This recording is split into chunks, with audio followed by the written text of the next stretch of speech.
And in those days, I will open the store chambers of blessing which are in the heavens, so as to send them down on the earth over the work and labor of the children of men.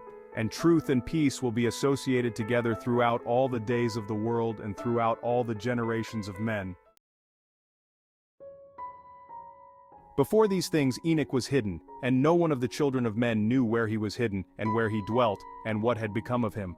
And his activities had to do with the watchers, and his days were with the holy ones.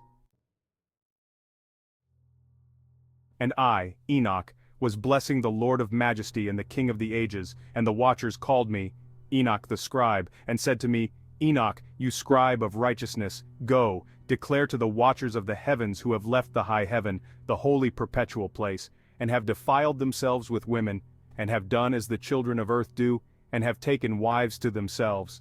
You have worked great destruction on the earth, and you will have no peace nor forgiveness of sin, and inasmuch as they delight themselves in their children, they will see the murder of their beloved ones, and they will lament over the destruction of their children, and will make supplication continuously. But you will not attain mercy and peace.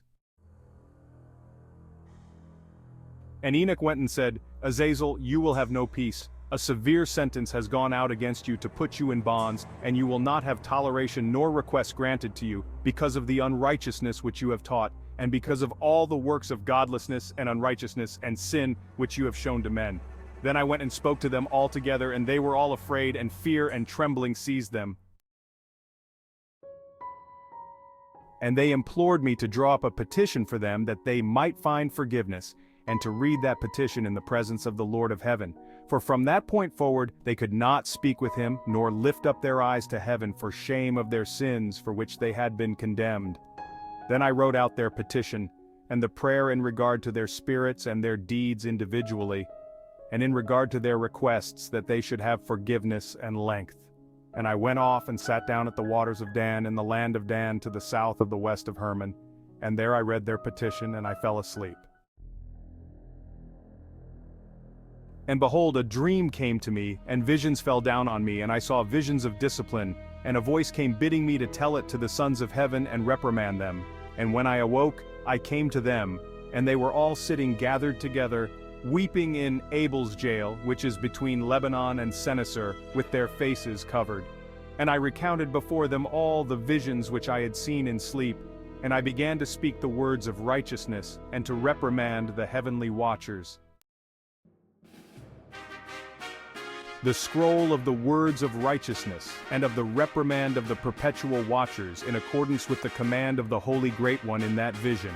I saw in my sleep what I will now say with a tongue of flesh, and with the breath of my mouth, which the Great One has given to men to converse with and understand with the heart.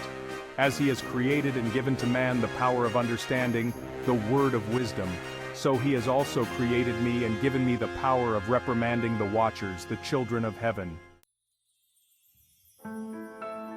I wrote out your petition, and in my vision it appeared like this, that your petition will not be granted to you throughout all the days of the age, and that judgment has been finally passed on you.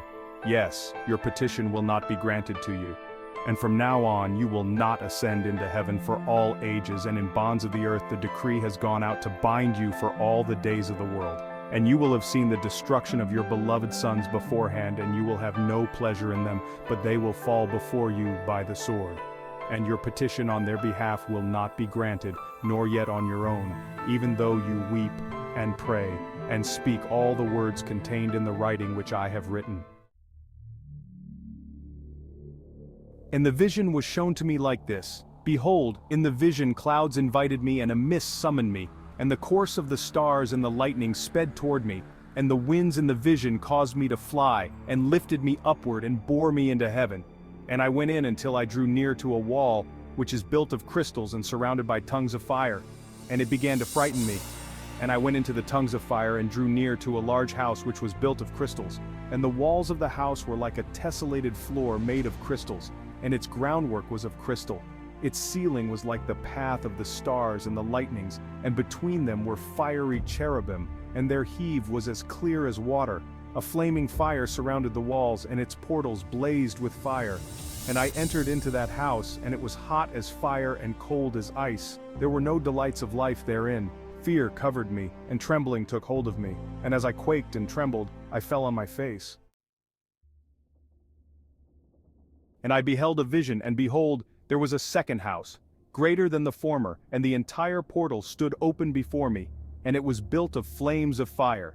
And in every respect it so excelled in splendor and magnificence and extent that I cannot describe to you its splendor and its extent. And its floor was of fire, and above it were lightnings and the path of the stars, and its ceiling was also flaming fire. And I looked and saw a lofty throne therein.